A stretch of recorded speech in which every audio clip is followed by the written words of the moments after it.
tal? ¿Cómo están? Un gusto y un placer saludarles. Aquí estamos en una ocasión más en la plataforma El Sonorense. Armida Bernal en la red, la entrevista. La entrevista del día de hoy, más que una entrevista, va a ser una conversación de orientación, de información, de qué vamos a hacer los mexicanos, los sonorenses, los hermosillenses el próximo 1 de junio, cuando amanezca. ¿En qué casilla vamos a ir a votar? ¿A qué horas tenemos que estar en ese lugar? ¿Por quién vamos a votar? ¿Cómo sabremos que esa elección, por los que votemos, serán los y las mejores? Me refiero a la elección de Suprema Corte de Justicia de la Nación, jueces, magistrados. La verdad es que me enredo con tantas posiciones y creo que como ciudadanos que somos, pues debemos de estar enterados si le guste o no le guste este formato de elección de quiénes son los que impartirán la justicia. No tenemos otra alternativa más que elegir para que lleguen los mejores el 1 de junio. Hoy me dispongo a platicar con el maestro Neri Ruiz Arbizu. Él es consejero presidente del Consejo Estatal Electoral y de Participación Ciudadana. Ya hemos hablado en otra entrevista con la vocal ejecutivo y nos ha traído información similar a la que hoy escucharemos, pero en el ámbito de la acción federal. Aquí esto es lo que corresponde al estado de Sonora. Maestro Neri Ruiz, bienvenido, gracias. Muy buenas tardes, muchas gracias, señora Armida Bernal. Un gusto estar aquí con usted y un saludo a todo el auditorio. Y con gusto, pues, esperemos aclararles y orientarlos. Pero ¿verdad que no soy la única que muestra esta inquietud o este desconocimiento de cómo va a estar una elección con esta característica? Primera vez en la historia. Es la primera vez, fíjese, todo esto nace de una reforma a la Constitución Federal que el 15 de septiembre del 2024 se publica en el Diario Oficial de la Federación, y eso da pie a que por primera vez se puedan elegir a las personas que van a ser los juzgadores, le vamos a llamar, del Poder Judicial, tanto a nivel federal como a nivel estatal. Y esto va a ser por primera vez por un voto directo, libre, secreto, universal de las y los ciudadanos, tanto sonorenses como mexicanos. Creo que si partimos de ahí, podemos darle forma, digamos, a esta nueva modalidad de elección. Es decir, ¿qué va a pasar el día de la jornada electoral? Lo primero que hay que definir es que se van a elegir cargos de jueces y juezas, magistrados y magistradas, tanto en el ámbito federal como en el local. Yo le hablaré de lo que nos corresponde a nosotros en el Instituto Estatal Electoral y de Participación Ciudadana, que es nuestra obligación el organizar la elección para los jueces y juezas, personas juzgadoras, le vamos a llamar en términos inclusivos, del Poder Judicial del Estado de Sonora. ¿Tiene alguna similitud, algo que los haga diferentes a una elección constitucional de gobernantes en cualquier nivel a una elección de los juzgadores? Fíjese que tiene modalidades muy particulares y empezaría yo diciéndole que, por ejemplo, las y los candidatos que se registran a los cargos de elección de la gubernatura, diputaciones locales o de ayuntamientos en el ámbito local, pues se registran por partidos políticos. Pero es por partidos. O como candidaturas independientes, se registran con nosotros ante el instituto, verificamos y hay una serie de reglas. En este caso cambian ciertas, digamos, modalidades o formas en donde ahora las candidatas y candidatos que se quieran registrar tendrán que acudir a unos comités de evaluación, que son unas, digamos, figuras que se crearon en la Constitución y en la ley, para que a través de ellas se registren, revisen los requisitos de que si cumplen con lo que señala la ley y la Constitución, y luego ya pasen a la elección, ya puedan ser electos. Y ya retoma este asunto la autoridad electoral, que en este caso son ustedes, es decir, una vez que ya pasan por ese comité, ¿que están en esa etapa en este momento o ya pasó? Me gustaría empezar más o menos explicándole del principio, después de la reforma constitucional federal, qué es lo que pasa. Esa reforma constitucional federal dio un plazo de 180 días a las entidades federativas para que en caso de que decidieran ir en el 2025 a una elección, ajustaran su constitución. Y esto pasó el día 30 de diciembre del 2024, en donde el Congreso del Estado aprobó la reforma a la Constitución de Sonora y la publicó en el Boletín Oficial del Estado. En ese momento ya se cumplió ese criterio, Posteriormente, el Congreso del Estado, el día 15 de enero, modifica la ley electoral local, en donde adecúa todo lo que sea necesario para que pudiéramos nosotros organizar esta elección, y nos instruye ya al Instituto Estatal Electoral para que demos inicio a este proceso electoral extraordinario para elegir a las personas del Poder Judicial.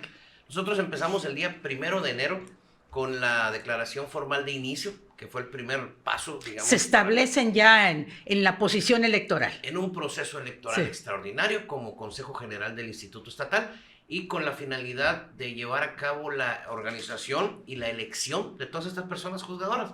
Empezamos el 1 de enero, pero después aquí vienen etapas importantes que hay que aclararle a la gente. ¿Qué es lo que se va a elegir en Sonora? Lo primero es que la reforma constitucional dice que se van a elegir hasta la mitad de los cargos del Poder Judicial. ¿Y la otra mitad? Podrán hacerlo a más tardar en el 2027. No. Es decir, no van a estar desocupadas esas posiciones, ¿no significa eso? No, ¿y qué es lo que pasó aquí? Lo primero que hubo que analizar fue cuáles son los cargos que hay en el Poder Judicial, y aquí se tienen 4 tipos de cargos, le vamos a llamar, 3 que ya existían y uno que se creó. Está el Supremo Tribunal de Justicia, que es el máximo órgano del Poder Judicial en Sonora, donde están los magistrados. Los magistrados. Son 7 de ellos. Se decidió que 3 de ellos iban a elección en este 2025. Después hay una figura que son los magistrados regionales de circuito, en donde hay 13 en el estado, y optaron por ir 3 cargos de esos a elección en el 2025. Después hay una figura que se crea, que es el Tribunal de Disciplina Judicial, y ahí dice que se integrará por 5 nuevas personas. Esos 5 nuevos cargos, esos sí son nuevos todos. van a elección, ¿sí? Y por último están las juezas y jueces, le vamos a llamar, de las materias civil, familiar, mercantil, mixto. En el estado. En el estado. Okay. Y tenemos los penales al final. Entonces, de ahí había 139 cargos en total de jueces y juezas en el estado. Se van a elección 39 de ellos. ¿Y el resto no? El resto irán a más tardar en el 2027. Todos los demás. Entonces tenemos que son esos 4 cargos, le vamos a llamar, en donde hay 50 cargos en total que van a ir a elección. Son 3 del Supremo Tribunal, 5 del de Disciplina, 3 de los regionales de circuito y 39 jueces y jueces. Esa es la cantidad de cargos. ¿Y cuántos aspirantes hay a esos 50 cargos que estarán vacantes a partir de este año, pues que se elijan? A ver, lo primero es que se podrá registrar cualquier persona que cumpla con los requisitos legales, es decir, ser un mexicano mayor de edad que tenga una carrera de derecho, un promedio de 8 en general en las materias y 9 en la especialización, que busquen un modo honesto de vida, no tener delitos que le hayan sido imputados en donde meriten la pena de prisión preventiva. Es decir, todos esos son los requisitos legales y constitucionales. ¿No es muy poquito los requisitos para un juzgador? Pues ahí, por ejemplo, pide la experiencia, 3 años en unos cargos, 5 años en otro, etcétera. Y esos fueron los que se definieron por parte del Consejo. Y ustedes no tienen nada que hacer en eso, ¿verdad? Y nosotros no nos toca ni revisar esos requisitos, pero sí en su caso el verificar al momento de que ya los asignemos, que ahorita le platicaré esa etapa. Ahorita se encontraban esas personas que quisieron, a partir del día 17 de enero, empezaron los trámites en el Congreso del Estado. Primero con una convocatoria. El Congreso del Estado tenía que sacar una convocatoria diciendo cuándo y cuántos cargos iban a hacer. Y eso fue lo que decidieron 3 del Supremo Tribunal, 5 del Disciplina, todo lo que me decías. Lo que le mencioné. ¿Y qué es lo que hacen con eso? Forman unos comités, los 3 poderes, el Poder Ejecutivo, el Poder Legislativo y el Poder Judicial, conforman un comité con 5 personas cada uno, que a su vez van a lanzar una convocatoria para que se registren ante ellos todas las personas que aspiren a esos 50 cargos. Todo esto que me estás platicando ya pasó, ya se hizo. Así es. Actualmente nos encontramos en que el día 17 de febrero cerró el plazo de registro de candidatas y de personas que aspiraban a los cargos, ¿sí? Ahí aproximadamente los números que yo he escuchado, porque no nos han dado el número formal, había alrededor de casi 700 personas que se registraron. Aspirantes a esos 50 puestos. Aspirantes a esos 50 puestos, ¿sí? ¿En dónde vamos ahorita? En que el Congreso del Estado deberá de remitir a más tardar el 20 de marzo al Instituto Estatal Electoral los nombres de hasta 6 candidatos o candidatas por cada uno de estos 50 cargos. Es decir, hay un límite, digamos, de hasta 6 candidatos o candidatas. Estamos imaginando que pudiera haber en este panorama de 300 como 300 máximo, personas, ¿no? Sí.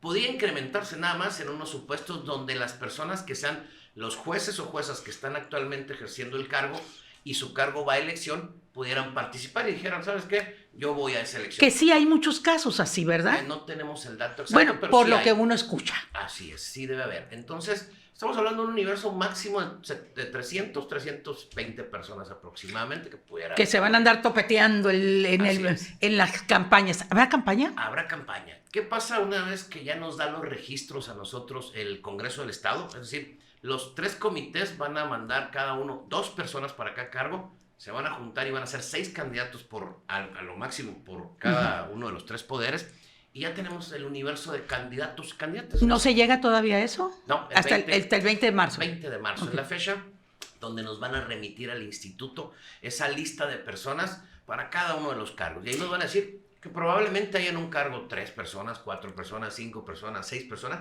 y hasta 7 donde haya uno en funciones, ¿no? Aquí hago un alto para hacer una poquita de jiribilla. ¿Qué seguridad tengo yo como ciudadana que esas intervenciones de este comité que ya seleccionaron quiénes son los buenos o las buenas para que sean candidatos, qué seguridad tengo yo que están eligiendo a los mejores, no a los recomendados, no al amigo, no al hermano, no al compadre, no al que quiero que llegue, no por instrucciones del gobierno, de la recomendación del político, vamos? ¿Qué seguridad tengo? Dos temas importantísimos. El primero es que las personas que integraron esos comités de evaluación fueron seleccionadas y designaron a personas que tenían mucho conocimiento de la materia jurídica, específicamente del Poder Judicial, y lo integran inclusive magistrados del Supremo Tribunal de Justicia, magistrados de otros tribunales y personas que son doctas en la materia electoral, en la materia jurídica, judicial. Lo otro es que no hay que perder de vista que estamos eligiendo jueces y las personas que se registran conocen perfectamente la ley y sus derechos, es decir, exacto, cualquier violación que pudiera haber, pues son los primeros que tendrían que acudir a los tribunales a defenderse. Creo que son los únicos que saben a dónde pueden acudir, ¿no? A dónde acudir. Cualquier procedimiento que genere alguna probable violación a los derechos político-electorales de esos aspirantes, se puede acudir al Tribunal Estatal Electoral. Así lo marca la propia ley electoral local y ahí tienen los plazos y los medios de impugnación. Es decir, son los propios aspirantes los que deben de tener muy claro que cualquier violación que hubiera, son los primeros que saben a dónde. Ahora sí, que el próximo 20 de marzo que les pasen a ustedes como si fuera una carrera de relevos, que le den el banderín ya a la autoridad electoral, que en este caso son ustedes, a partir de ahí, ¿qué empieza con ustedes? ¿O qué continúa, mejor dicho? ¿Qué continúa? A ver si nos alcanzan ahí primero, que ahí vamos corriendo nosotros. Nosotros ya tenemos preparado, y ahí voy a hacer un paréntesis, desde hace varios meses, ya 2 meses por lo menos, la integración de consejos municipales electorales. A la par que estaba sucediendo todo lo demás, ustedes ya habían empezado, ¿no? Nosotros avanzamos, ya tenemos la designación de consejeras y consejeros de 15 consejos, que son los que van a contar la totalidad de la elección del Poder Judicial, pero también estamos ahorita por designar a personas que van a integrar 57 oficinas, es decir, para que en los 72 municipios tengamos representación, porque ahí es donde nosotros recibimos nuestro material, nuestras boletas, los paquetes, los votos, y esa logística la hemos empezado desde el primer momento en cuanto supimos que ya teníamos la obligación de organizarlo. Para ello, nosotros estamos ahorita en la etapa de capacitación, es decir, esas personas que son ciudadanos que conforman esos consejos municipales, que van a contar los votos, que van a recibir las que van a boletas, estar en la casilla electoral, pues, ¿no? También nosotros ahí con el INE las estaríamos capacitando en este fin de mes, por ejemplo. La gente que está de responsable en una casilla, ¿es responsabilidad del INE o de la autoridad estatal? Es del INE la designación, nosotros nos coordinamos con ellos para ciertas actividades. ¿Qué va a pasar? Cuando nosotros recibamos el día 20 de marzo esa lista de personas, candidatos y candidatas, nosotros lo primero que empezaremos a hacer es contactarnos con esos candidatos y candidatas. ¿Por qué? Porque les vamos a solicitar toda su información curricular, porque será extremadamente importante y va a ser muy necesario el que tengamos una plataforma en la página de internet del instituto, en donde tendremos los perfiles curriculares y todos los antecedentes y todas las propuestas de cada uno de esos 300 o los que sean candidatos y candidatas, para que la ciudadanía tenga la información, sepa a qué cargo aspiran, qué antecedentes tienen y sobre todo para que vea sus propuestas y pueda emitir un voto razonado el día 1 de junio. ¿Qué va a pasar con aquellas personas que, pues, si con trabajo sé escribir mi nombre, menos voy a poder accesar a una plataforma como esas, entonces no me entero? Nosotros haremos la difusión correspondiente, tendremos varias plataformas, Facebook, Twitter, Internet, todo lo que sea necesario, Instagram, perdón, para que hagamos la difusión. Pero además, agradecemos estos espacios de medios de comunicación donde nos van a permitir llegar a la ciudadanía. ¿Qué es lo importante aquí? Que nosotros tendremos que hacer una difusión muy amplia, no nada más de quiénes son los candidatos, dónde se encuentra tu casilla, sino también el cómo votar. Y para eso va a ser muy importante el que nosotros tengamos el apoyo de los medios de comunicación para difundir eso, porque sí, es claro, algo nuevo, en donde ahorita, por ejemplo, estamos próximos ya a probar los modelos de boleta. ¿Qué es lo que sigue después de que recibamos la información nosotros de los candidatos y candidatas y ponerla a disposición de la ciudadanía? Esa lista de candidatos y candidatas que nos va a dar el Congreso del Estado, lo vamos a ir a poner en una boleta. Y vamos a hacer la difusión de cómo va a quedar realmente esa boleta y cómo es que la ciudadanía debe de votar para generar puros votos válidos, sino que no haya votos. Me queda claro que una elección constitucional de gobernantes, pues como que ya le aprendimos tantito y ya sabemos a la hora que nos dan la la boleta, vemos los partidos políticos, lo ligamos con el que queremos o vemos el nombre y lo ligamos con el partido, en fin, ya nosotros ya mentalmente ya estamos preparados para ver logotipo de partido y es probable que me acuerde del nombre de él o la candidata. En este caso no hay partidos políticos y eso de alguna manera, maestro, nos va a descontrolar y va a decir, canijo, ¿y cómo voy a votar, pues? Fíjese que en el ámbito local vamos a tener 4 boletas y eso va a ser muy importante. ¿Cómo es que se va a diseñar una boleta?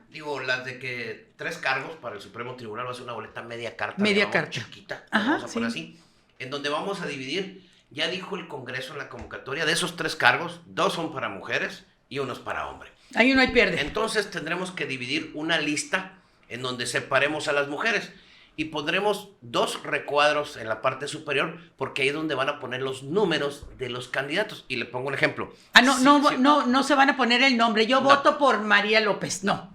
Vamos a no poner hay ninguna, ¿verdad, el María 1, López? 2, 3, 4, 5, 6, 7, 8, 9, 10, hasta 12 pudieran ser las mujeres. Y vamos a poner los números consecutivos. Y usted podrá poner voto por la 4. Por la 4 y por la 8. X, por ejemplo, ¿no? La 8 sería el hombre. No. Será del 1 al 12. ¿Por cuántos puedo votar? Es que van a ser 2 cargos. 2 cargos, tienes razón. Pero habrá hasta 6 candidatos por cargo, o sea, habrá 12 mujeres a lo mucho. Ok. ¿Sí? Y luego empezaremos una lista de 6 hombres a lo mucho, en donde empezaremos con el número 13, 14, 15, 16, 17, 18 y un recuadro arriba. Es decir, nomás va a poder poner un número de esos. Un número nada más. Y eso es lo que tendremos que transmitirle a la ciudadanía. ¿Cómo es que deba votar?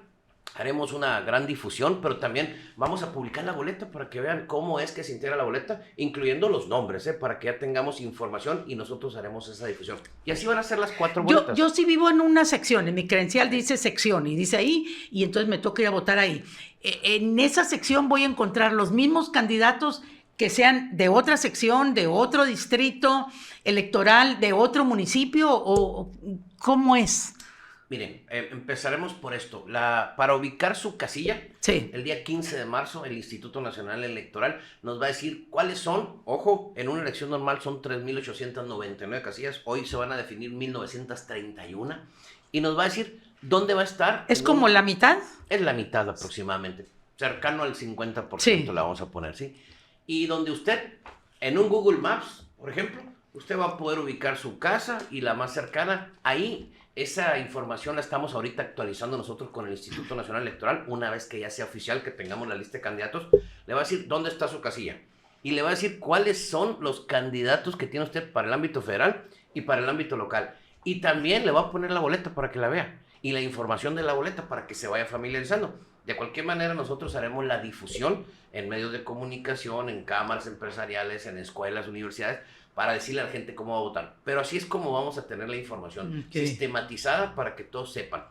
¿Cuál es la cuestión del ámbito geográfico? Ahí sí está un poquito, digamos, complejo, pero lo voy a dividir así. Los cargos que son del Supremo Tribunal de Justicia del Estado. Son en todo el Estado. Es decir, en todo el Estado va a ser la misma boleta para ese cargo. Lo mismo el Tribunal de Disciplina Judicial. Y luego vamos a dividir el Estado en 3 circuitos. El circuito norte, le vamos a poner, es el circuito tercero. Vamos a poner de Hermosillo hacia el norte. A ver, no incluye Hermosillo, sino que arriba de Hermosillo hacia el norte, Benjamín Gil, esa parte, en línea recta hasta Chihuahua le vamos a poner. Todo eso es el norte, que incluye desde Agua Prieta, Cananea, todo lo que viene siendo Nogales, Caborca, San Luis, Peñasco. Ese es el circuito norte. Luego el circuito centro le vamos a llamar. Ese es Hermosillo. Y es Hermosillo hasta Guaymas y Empalme. De ahí nos vamos hasta la Sierra Bavispe, le voy a poner así de Hermosillo en línea recta hacia Chihuahua. Y de ahí nos vamos hasta Zaguaripa, aquella parte. Toda esa sierra es el circuito 1. Que también abarca el río Sonora, ¿verdad? Que abarca el río Sonora, Ures, la parte de Moctezuma, Cumpas, hasta Nacosari y Topa, por así decirle. Y luego el resto del estado hacia el sur, que vamos a decir es Navojoa, Guaymas, Navojoa, Cajeme, Álamos, Echojoa, Guatabampo. Todo ese sur es el circuito del sur, le vamos a llamar. Así vamos a dividir el estado. Entonces, en los jueces va a haber división de jueces. Por un tipo de jueces se va a votar en un circuito, por otro tipo en otro. A nosotros nos va a tocar votar en Hermosillo, me refiero al circuito centro. Así es, el circuito centro. Y ahí va a venir especificado quiénes son los candidatos a jueces de ese circuito. Va a haber un juez civil, por ejemplo, va a haber 2 jueces mercantiles, va a haber un juez familiar, va a haber un juez mixto, va a haber 17. No, pues ahí sí que vamos a salir reprobados, maestro. Pero ahí... Porque no estamos familiarizados. Por lo menos los candidatos a gobernantes sí nos dan una buena jugada del dedo en la boca. Vamos a dividir por materia. Es decir, no vamos a mezclar todos los tipos de especialidades de jueces, sino que se van a poner los jueces civiles y la relación de 6 personas, los jueces mercantiles y la relación de 6-12 personas. Sí, lo vamos a ir dividiendo por especialidad, de tal manera que la ciudadanía no se vaya a confundir, porque cuando es un juez civil va a haber nada más un recuadro para marcar. Y va a haber un número del 1 al 6. Entonces van a tener lógica, pero iremos haciendo la explicación. Entonces esas son las 4 elecciones que va a haber. Y esas 4 elecciones pues no tendrán derecho a hacer campaña, y si lo hacen lo harán con lo que traen en su bolsillo, pedirán un préstamo al banco o recibirán una herencia o el Consejo Electoral les pasará dinero. Fíjense que ahí es importante, lo había olvidado, va a haber una campaña de 30 días para todas esas personas, candidatos y candidatas que vayan a la boleta.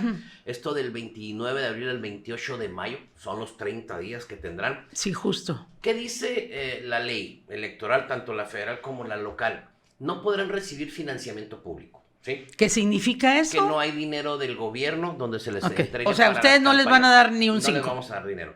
Pero tampoco podrán recibir dinero de gobierno, de instituciones privadas, ni de ninguna otra institución o gobierno extranjero. O sea, yo no le puedo dar una lana a un candidato para que haga campaña, ¿no? Ellos tendrán que hacer uso de sus recursos personales, así es como se limita, pero también le pone topes para los gastos de campaña. ¿Y esto por qué lo regula? Porque se van a dar las facilidades para que ellos puedan acceder de manera equitativa a los medios de comunicación, tendrán un pautado, que ahí está un poquito el tema en discusión ahorita, cómo se va a hacer, pero ellos podrán hacer la difusión en redes sociales de sus campañas, de sus propuestas, y podrán acudir a los medios de comunicación, podrán acudir a las televisoras a que los entrevisten, y eso ya será decisión. Aquí hago una pausa. Si yo entrevisto a un candidato a juzgado de circuito, ¿estoy obligada a entrevistar, a promover al resto de los candidatos o...? Deberá hacerlo de manera equitativa, dice. Es decir, no nomás invitar al mismo y invitarlo 10 veces sin invitar a los demás. Es a lo que pregunto, pues, o sea, estoy obligada moralmente, pues. En la medida de lo posible. Claro. Sí, porque si me alcanza el tiempo también, ¿verdad? Si alcanza el tiempo, exactamente. Pero lo debo de hacer, pues, ¿no? Entonces también se les permitirá hacer cierta propaganda, digamos, electoral, que ese es el término correcto. Vamos a ver espectaculares, mantas, pendones, todo eso. No están permitidos los espectaculares en la propaganda electoral sonorense, particularmente. Bueno, de hecho ya no existen, ¿no? Pero que sí permiten ciertos artículos siempre y cuando sean de papel, etcétera. Entonces hay una serie de reglas, pero lo importante... Pues es que con eso que van a tener de dinero, ni para los volantes le van a alcanzar. Aquí la idea es la difusión que se haga en, sobre todo, redes sociales, medios de comunicación, porque el plazo creo que es corto, son 30 días. Deberán aprovecharlo de manera muy eficiente, muy inteligente. ¿Será como una especie de una campaña personal, familiar, de amigos, de vecinos? Yo creo que eso es lo que tienen que recurrir, porque es a lo único que le tienen acceso, ¿no? Pues no habrá prohibición para lo demás. Por ejemplo, no pueden adquirir tiempo en radio y televisión. Esa es una prohibición expresa. Ok, eso es bueno no saber. No pueden ir a comprar tiempo en radio y televisión. Exacto. ¿Por qué razón? Porque se considera que, además de que no habría un control en cuanto al financiamiento y los gastos que se generarían, sí les permitiría, por ejemplo, a unos tener una mayor exposición que a otros. Entonces, esa es una de las razones. Entonces, yo creo que lo importante es que la ciudadanía sepa a dónde llegarse de la información. Digo, tendrán sus redes sociales, sus plataformas, ellos, para hacerlo. Y también la información estará disponible en las páginas del instituto, es decir, pueden ir a ver cuáles son sus propuestas, darle seguimiento a las mismas. Creo que eso es lo importante aquí, que tengan información para cuando vayan a votar sepan por quién van a votar y cuáles son sus propuestas. Maestro Neri, me queda claro todo lo que tendrán que hacer los y las aspirantes a estas diferentes posiciones en materia de la renovación del Poder Judicial. Pero ¿cómo motivar al ciudadano? Que al final eso es el actor importante de una elección del próximo 1 de junio.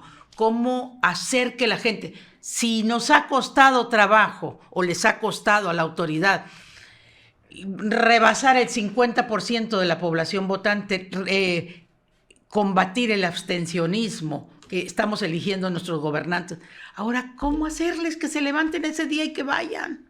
Fíjese que lo importante aquí es que sepa la gente cuál es la trascendencia de esos cargos. O sea, estamos hablando de personas que integran el Supremo Tribunal de Justicia, es el máximo órgano del Tribunal del Poder Judicial aquí en Sonora. Es decir, son ellos quienes nos imparten justicia, quienes administran la justicia. Si entendemos eso, digo, los que somos abogados y ellos mismos que tendrán que hacer la difusión, deberán entender la ciudadanía que es muy importante. Son todos los jueces y las juezas, son todos los magistrados que integran el Poder Judicial, que es el encargado de resolver todos los litigios, todos los asuntos y todos los juicios que tenemos en todas las materias, aquí en el estado de Sonora. Entonces, nosotros ahí haremos una difusión de la importancia del cargo. ¿Qué hace cada uno de ellos? ¿Cuál es su trascendencia? ¿Por qué es importante que acudamos? Y sobre todo, nosotros estimamos un tiempo de 8 minutos en la votación. Es decir, el ciudadano deberá invertir 8 minutos de su valioso tiempo, pero con una, digamos, finalidad muy noble, que es elegir a nuestros integrantes del Poder Judicial. Sí, porque si bien es cierto que pues ya hemos aprendido a ir eligiendo a los gobernantes del Poder Ejecutivo, al Poder Legislativo, ahora tendríamos que aprender a elegir a los del Poder Judicial, que es donde no tenemos práctica, y vemos y a diario escuchamos que no se imparte la justicia pronta, expedita, y pues estamos bombardeados de esa información que tiene no sé cuántos años el caso en el juzgado y que no lo desatora, y entonces como que híjole, así va a ser muy difícil que la gente diga, quiero que tengamos otros juzgadores. Pues ahí está la oportunidad. Es la primera vez que vamos a elegir aquí en Sonora. Hablamos de 50 cargos, son 39 de ellos jueces que tienen impacto directo tanto en la materia penal, civil, familiar, en la vida de todos nosotros. Sí, claro. En la medida que estemos inmiscuidos en esos litigios, pero que son ellos los que en realidad van a venir a resolver. Creo que es demasiado importante y eso nosotros lo haremos ver a la ciudadanía. Porque lo primero le vamos a denominar el ABC, a ver de qué se trata la elección y cuál es la importancia de estos cargos, para que al ratito ya entendamos que al igual que elegir una gobernatura, una diputación federal, local, presidencia de la República, presidencia municipal, sepamos cuál es la importancia de eso, la trascendencia. ¿Estarán en el mismo lugar físicamente hablando de la casilla electoral lo que compete al ámbito federal, de los juzgadores federales y los juzgadores estatales? Así es. Sí. Habrá lo que se denomina en una elección normal una casilla única. Ahora se instalará una mesa directiva de casillas seccionales, es decir, como ya no son todas en todo el estado, sino la mitad, se le denomina de una forma distinta, pero es lo mismo. Cuando vaya un ciudadano a votar, ahí mismo se le van a dar las boletas federales y las boletas locales. Okay. Y ahí nosotros, ahora sí, que al concluir el día de la jornada, el Instituto Nacional Electoral se lleva sus boletas a contarlas. Nosotros las llevamos las nuestras a contarlas de manera inmediata. Haremos un cómputo inmediato. ¿No hay un resultado preliminar que sepamos a la medianoche quién lleva ventaja, por ejemplo? A ver, ¿qué es lo que estamos haciendo en el instituto? En primer lugar, no es posible materialmente hacer el conteo de las boletas ahí. ¿Por qué razón? Porque le pongo el ejemplo, si hay 12 candidatas mujeres y 6 hombres en una sola boleta del Supremo Tribunal, las posibilidades de combinación, es decir, si hay el número 1, el número 2 y el número 13, no podríamos empatar todas porque es el 1, el 2 y el 14, el 1, el 2 y el 15, y entonces se hacen combinaciones infinitas casi, por decirle. Entonces, ¿qué se va a hacer ahí? De inmediato vamos a llevarnos las boletas al Consejo Municipal Electoral más cercano y en cuanto llegue el paquete se empieza el cómputo.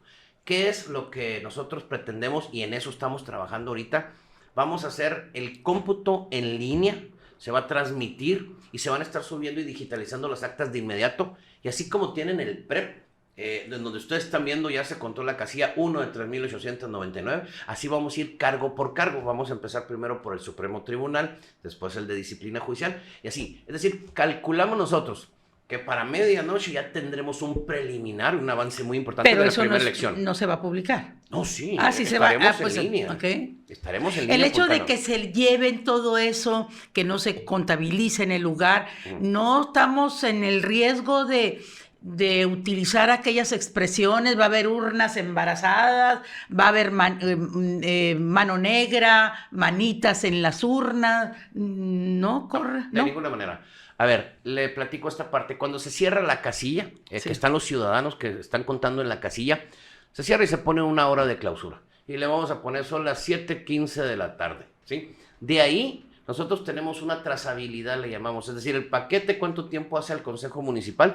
Cuando llega el Consejo Municipal, generamos un recibo, lo subimos a un sistema. Y ahí en todo momento estamos viendo que la distancia es la que nos va a marcar el tiempo. Es decir, hay supuestos de ley en donde ya tenemos claro cuánto tiempo tardará, y le pongo un ejemplo más o menos sencillo. Nuestro Consejo Municipal Electoral estará en el Eizaguaro, cerquita del Eizaguaro, lo voy a poner. La casilla más cerquita del Eizaguaro no se puede tardar más de 4 o 5 minutos en llegar. Es decir, si de repente nos dicen, oye, tardó 5 horas, pues ahí habría que revisarla y hacer el análisis. Y entra el sospechosismo. Y tendremos, en ese momento, en cuanto llegue al Consejo Municipal, vamos a darle la trazabilidad, es decir, vamos a ver de dónde viene, cómo viene y cuánto tiempo. Y inmediatamente ese paquete pasa a conteo. Es decir, de inmediato lo vamos a contar y el mismo resultado lo va a tener inmediato. Nosotros estimamos 20-25 minutos en contar un paquete. Estamos hablando que vamos a contar cerca de 8,000 paquetes al 100%. Es decir, en una elección normal contamos el 30% de 3,899, no contamos ni 1,000. Ahora vamos a contar 8,000 al 100%. Grandes cafeteras de café habrá en ese lugar. Estimamos nosotros 2 días aproximadamente, pero a ver, el primer resultado lo tendremos a medianoche, ya preliminar, y nunca se va a suspender. Eso es lo importante, que van a continuar los conteos siempre hasta que terminemos al 100% con todo. Entonces, no les va a contabilizar el hecho de que vengan a entrevistas o que vayan a los medios de comunicación, no van a estar monitoreando, va a decir, no, tú ya no puedes ir a ningún medio porque ya te excediste de tu tiempo, y si lo multiplicamos por tanto, pues ya te da tanto. ¿Les va a alcanzar a ustedes el dinero, el presupuesto que les dieron para sacar esta elección adelante, esos 200 millones de pesos? Pues tendrá que funcionar. Nosotros estamos ahorita... Pues ni modo que pongan de su bolsa al final, ¿no? No, fíjese que nosotros hicimos una presupuestación. Desde diciembre empezamos con ejercicios de presupuestación estimados, viendo más o menos de qué se trataba. No había una claridad del número de casillas, no sabíamos cuántos paquetes, cuántas elecciones, cuántos jueces, cuántos cargos.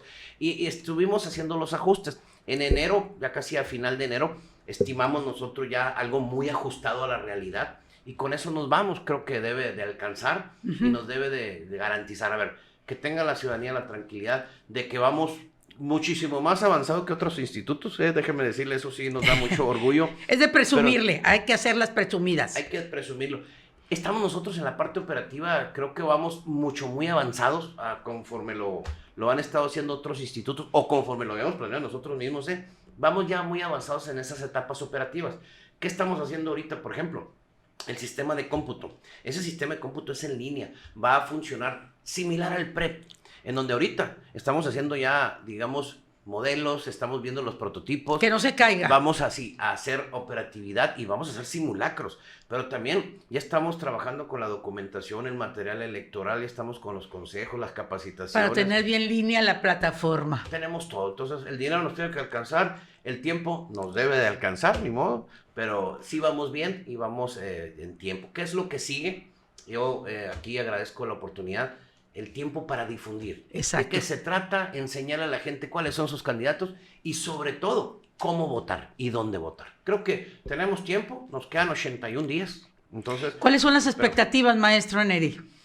Nosotros estimamos, a ver, el 51% fue la votación ordinaria en un proceso normal. Ojalá fuera lo ideal. Tenemos 2 ejercicios con cuál compararlos. Cuando hubo una consulta popular, fue el 7.11% a nivel nacional el promedio. Cuando hubo una revocación de mandato, fue el 17.3%. Así son bajos. Pero ahí son procesos muy de mucho acarreo y aún sin embargo estuvo bajo. Nosotros esperamos que la gente participe. A ver, es un proceso novedoso, es muy bonito, es inédito, creo que además histórico. Pues aquí deberemos de dar el ejemplo en Sonora para que la gente salga a participar. Creo que eso es lo importante, pues. Los partidos políticos no tienen nada que andar operando, ¿no? Está prohibida la participación de partidos políticos en cualquier aspecto del proceso electoral. ¿Qué pasaría si detectaran, si descubrieran que un partido político anda puchando a la gente para que vayan y voten por el candidato que traen? Hay supuestos de nulidad de los registros o de la elección misma si hay una intervención a favor o en contra de partidos políticos. Uh-huh. Pues yo creo que esta entrevista no termina aquí, le vamos a dar continuidad, maestro, porque esto está interesante y como lo mencionabas hace un momento, los medios de comunicación de cualquier tipo de medios, yo creo que estamos con una responsabilidad ante un proceso interesante, atractivo, inédito, pero además con ese sentido de responsabilidad cívica que debemos de tener todos, de coadyuvar para que esto salga bien y el mayor número de población que le entienda y que vaya a votar, ¿no? Entonces, ¿seguiremos hablando de esto? Con gusto acepto la invitación. ¿Qué decirle? Nosotros estamos obligados a organizar el proceso, en eso estamos. Nosotros ya tenemos cerca de las 8 millones de boletas, ya están listas para que empiecen a producirse. Cada ciudadano tendrá su boleta, tendrá un lugar a donde acudir. Creo que esa es nuestra responsabilidad, pero también el difundirlas para que nos den seguimiento en nuestras redes sociales. Ya los nombres ya están signados en cada una de las boletas de los candidatos. El 20 de marzo nos dan los nombres y lo ponemos en la boleta y se mandan a imprimir. Okay. Así es la mecánica. Entonces, nosotros no hay ninguna boleta con nombres ya hechas, ¿no? No, todavía no tenemos. Bueno, pues pregunto, ¿qué tal si me dicen, sí, ya tenemos los del circuito poniente? El día 20 tendremos ya información. Bueno, pues después del 20, ya en un ratito más que antes de que empiecen las campañas, nos volveremos a ver. Quisiera hacer el compromiso contigo para que sigamos platicando ya sobre la mecánica, que quede más clara de cómo serán las campañas de cada uno de los aspirantes a ser juzgadores en este país y en este estado. Deje usted compromiso, yo agradezco al contrario, que sí es importante los espacios que usted nos brinda, y yo hago el compromiso de estar aquí cuando usted me diga, porque sí debemos de difundir todo esto para la ciudadanía. Y con esa claridad, porque hay que hablar las cosas para que los entendamos todos los que andamos a pie. Así es, para que el ciudadano tenga la tranquilidad de qué es lo que estamos haciendo, cómo lo estamos haciendo. Y para qué lo estamos haciendo. Así es. Agradezco mucho la presencia del maestro Neri Ruiz Arbizu. Él es el consejero presidente del Consejo Estatal Electoral. Ya le conocemos así lo vamos a dejar, para que le andamos enredando más cosas. Gracias también a usted por el favor de su atención. Gracias al equipo técnico que hace posible la realización de la entrevista en la plataforma El Sonorense. Gracias y hasta la próxima.